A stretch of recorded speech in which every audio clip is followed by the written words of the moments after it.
RingCentral in the news. We have C-suite changes. We have a lot of things going on here with a Yeah. gentleman that I may know. Yes, I believe you know him quite well. So I'm actually really excited to hear from you about this. It looks like, to me, RingCentral, they had this huge week. And I actually I got to go sit down with their executive team, have dinner with them. It was really nice. Got to hear all of this stuff beforehand under NDA. And I'm thinking, great earnings, all of this, some new products, this acquisition, all of these things happening sounded like, you know, really good stuff to me. And the market did not respond well. A Too little much bit at of once, you think? I think maybe just a little bit of a panic about the CEO change. So, Vlad, their CEO, he founded the company. He is really just a titan of the industry. Their COO, Mo, also stepped down. He came from AT&T, just a really dynamic guy, really, super smart guy.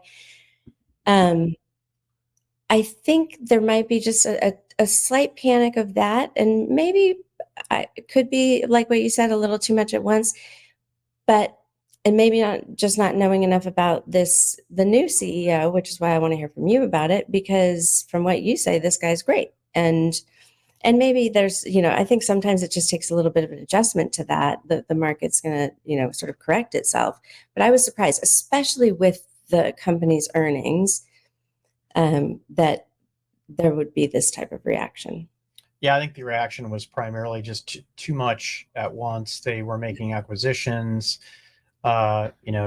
C-suite shifts, Yeah. and sometimes a company has to soften the beaches of how a new leadership team comes in. And when investors don't, they can't put together a plausible thing. So, for instance, most CEOs have their boards have replacement committees that you have a pretty good idea who the next in line is going to be, right? A succession plan. Mm-hmm. Um, and and then there's, okay, this person's been here for X amount of years, and they're telegraphing that they're leaving. And I think this one, maybe the beaches weren't softened up enough, and people just didn't understand it.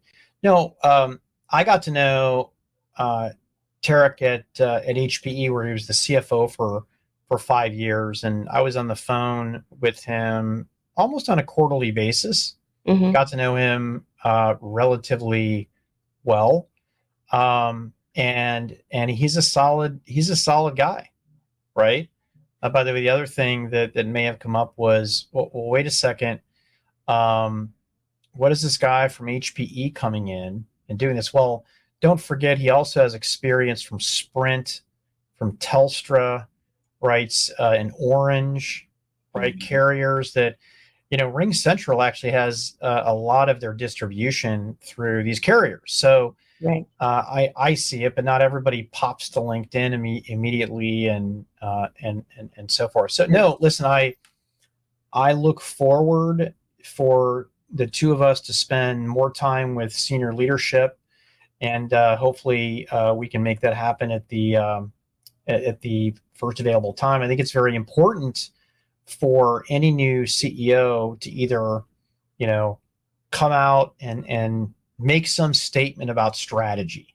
Mm-hmm. Okay, that is first and foremost. And by the way, it might even be, hey, I don't know yet. Give me 90 days. Give me 120 days. I'm going to come back. But some CEOs come in that says, hey, I was brought in. The board loves the strategy. There's no change to the strategy. So, Right.